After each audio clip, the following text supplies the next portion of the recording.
plaza berreskuratu nahi dugu. Eta zertarako, adierazpena berreskuratzeko, baita ezagutza berriz kaleratzeko, batiz bat zentzurauta da ona, eta esparru sozial, kulturalai baita ere adierazpen bat emateko. Hau da proposamena, hiriburutan gauzatu nahi deuna, eta txikitik ondira, mundura, ia erreplikatzeko kapazagean ingurutako hiriburutan. Euskara jalgia di mundura, ez da?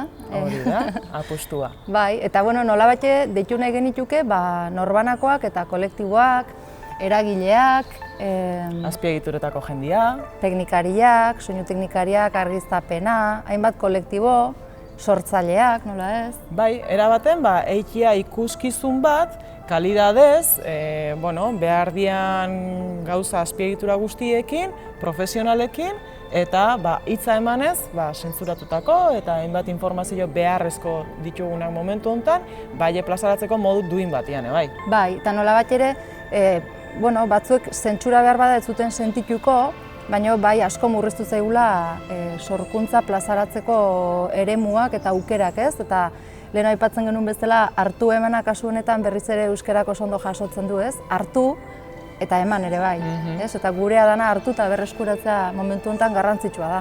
Eta baita ere eman, gizarteak eduki dezan aspo hori, ez?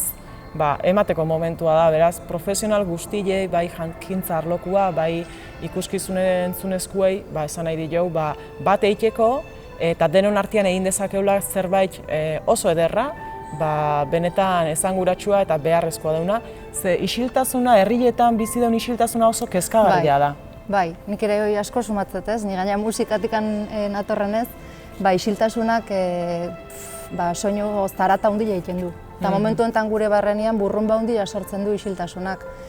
Eta, herriz herri ere egia da, egoera oso desberdin bizi deula ez, eta herri batzutan neurriak eta protokoloak oso desberdin irakurtzen nahi gea, eta herri batzutan kalean sumatzen da nolabaiteko sortzaileen lanak, edo musika, edo gure folklorea, herri musika, baina beste askotan, protokolo horiek beste erabatea interpretatzen nahi dira, eta askoz isilduagoa daude, herri batzuak eta beste batzuk oso desberdin, nik uste bizi dugula egoera hau. Bai, egoera arrotza da eta batek ez daki oso ondo ze jarrera hartu, nola biderau, eta herri bakoitzak bazpare nik uste keskaz egin jununa behar baino haratago eman neurriak eta behar baino isiltasun gehiago sortu, eta orduan behar deuna da berriz plazak berreskuratzia. Hoxe da. Umeentzako, nerabe, helduntzako, zaharrentzako eta denentzako leku izan dadin. Hoxe. Komentatzen genuen baita ere, ze importantia Euskal Herrian, ez? Hemengo kutsu eta kultura aldarrikapenian hain importantia da bertsolaritza.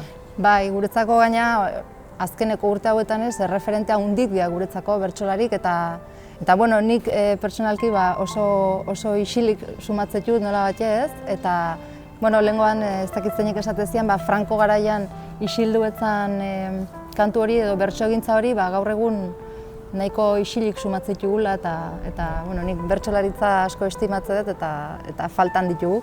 Nahi ditugu haien hausnarketa eta haien puntuak entzun berrize. Hoxe. Hoxe. Botaian pultsua? Euskaldunak laukatu, garata ezin batu, adierazteko premian, gonbidapena hor dugu eta herrigintzara bidian. Gonbidapena hor dugu eta herrigintzara bidian.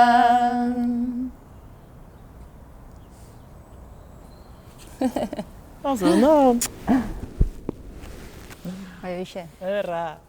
Ederra.